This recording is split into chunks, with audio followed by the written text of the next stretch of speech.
జగ్గారెడ్డి ఏది మాట్లాడినా కుళ్ళం కుళ్ళుంటది.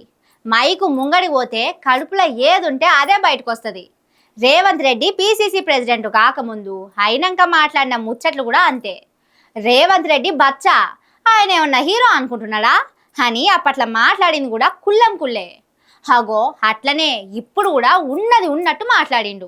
ఎంత ఉన్నా కొంత ముఖాముఖిగా రావాలంటే కొంత రేవంత్ రెడ్డికి భయపడతాడు కేసీఆర్ కూడా కదా, భయపడతాడు కదా. డౌట్ ఎందుకు జగ్గారెడ్డి సారు, పక్క కేసీఆర్ సారు భయపడతాడు. రేవంత్ రెడ్డి సార్ ఎక్కడా, కేసీఆర్ సార్ ఎక్కడా?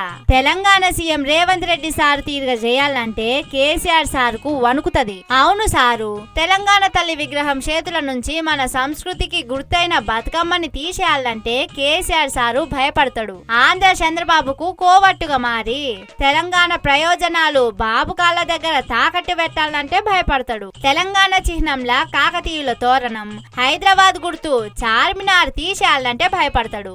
అడ్డగోలు హామీలిచ్చి ఎన్నికల్లో గెలవాలనే ఆలోచన వస్తే భయపడతాడు. హెచ్సియు భూముల్లా హాయిగా తిరిగే మూగ జీవాల నోరు కొడితే గోస దాకుతుందని భయపడతాడు.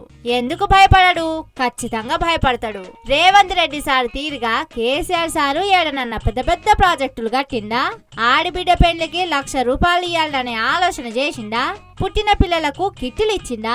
దేశంలో ఎవల మెదడుకు తట్టని రైతు బంధు ఆలోచన చేసిండా కేసీఆర్? ఏమన్నా ఇంటింటికి నల్ల నీళ్ళిచ్చి ఫ్లోరైడ్ భూతాన్ని తరిమేసిండా?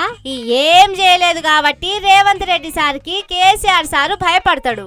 సంచులు మోయాలంటే భయపడతాడు, వంచన చేయాలంటే భయపడతాడు, రైతులను గోస పెట్టాలంటే భయపడతాడు, ఆశ పెట్టాలంటే భయపడతాడు. రేవంత్ రెడ్డి సార్ తీరుగా చేయాలంటే కేసీఆర్ సారు బాగానే భయపడతాడు. అంతే సారు, మీరు చెప్పింది నిజమే.